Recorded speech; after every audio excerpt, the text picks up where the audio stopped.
लो बच्चों, चलिए प्रश्न पढ़ते हैं। प्रश्न दिया है, मानवों के बाहरी कानों तथा नाक के अगले छोर की आलंबिक कंकाली संरचनाएं किसके उदाहरण हैं?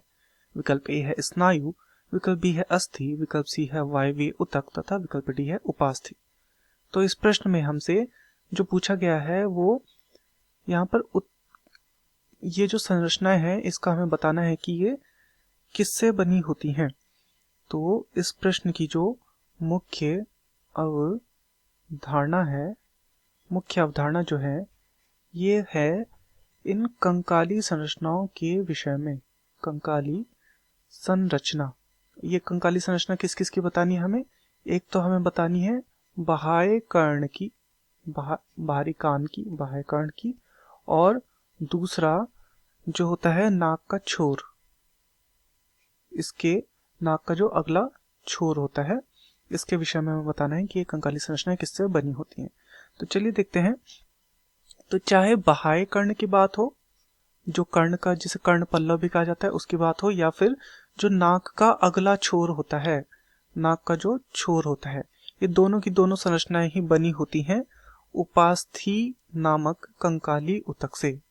तो किससे बनी है? उपास्थि नामक कंकाली ऊतक से बनी है। तो जो उपास्थि होती है यह लचीली होती है, क्योंकि इसका जो मैट्रिक्स होता है वह कैसा होता है? लचीला होता है, जिस कारण से यह कैसे होती है? लचीली। तो इसका मैट्रिक्स किस प्रकार का होता है? इसका जो मैट्रिक्स होता है वह अर्ध ठोस प्रकृति का होता है।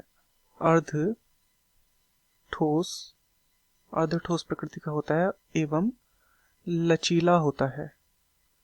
अर्ध ठोस एवं लचीला होता है। तो ये इसी कारण से उपास्थि कैसी होती है? लचीली होती है। और ये बाह्य कर्ण, जो कर्ण पल्ला होता है वह भी लचीला होता है, और नाक का जो अग्र छोर होता है वह भी कैसा होता है? वह भी लचीला होता है, इसी कारण से, क्योंकि ये उपास्थि के बने होते हैं। तो चलिए विकल्पों को देखते हैं। विकल्प ए है स्नायु, स्नायु के ये नहीं बने होते। विकल्प बी है अस्थि, अस्थि के ये नहीं बने होते क्योंकि अस्थि में लचीलापन देखने को नहीं मिलता। विकल्प सी है वायवीय ऊतक, वायवीय ऊतक के भी यह नहीं बने होते। तथा विकल्प डी है उपास्थि, बिल्कुल ये उपास्थि के बने होते हैं। तो दिए गए प्रश्न का सही उत्तर होगा विकल्प डी, उपास्थि। मैं आशा करता हूँ आपकी यह समझ में आया होगा। धन्यवाद।